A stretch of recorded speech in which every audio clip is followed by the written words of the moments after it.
I hear voices. One voice in particular I love. She's very kind. She's very comforting. I enjoy listening to her. Whenever she visits and speaks to me and I hear that voice, I'm always better off. Apparently, this is something non-voice hearers do not understand. Yes, there have been other voices that have not been as pleasant.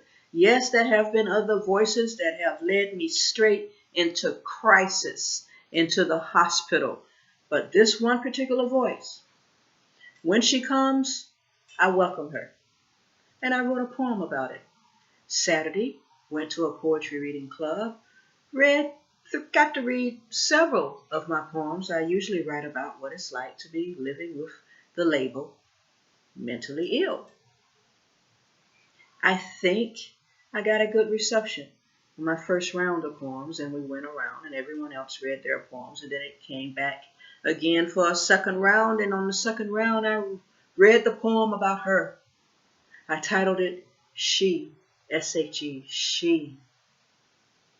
And as I'm speaking deliberately in the poem, she's a real person. Deliberately up until the last stanza. The last verse is when you realize this is just a voice in the writer's head. The feedback I got was interesting.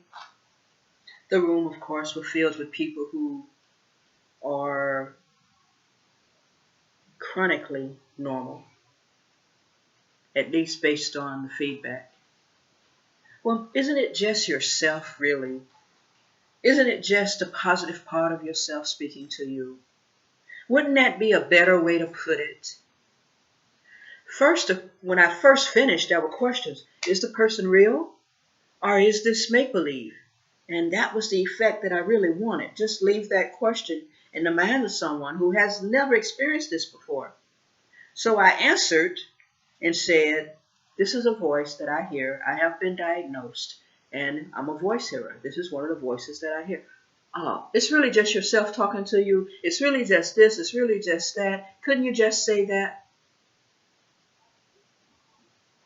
If I wanted to normalize my experience, was my answer. Yes, I would say that if I wanted to normalize my experience.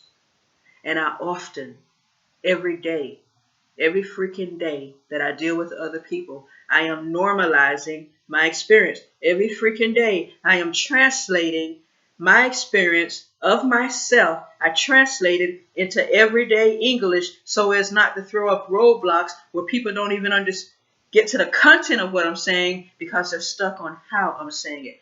Every day, I refer to myself in the singular and not as I have grown accustomed, not as is my habit inside my own head as we, our, us.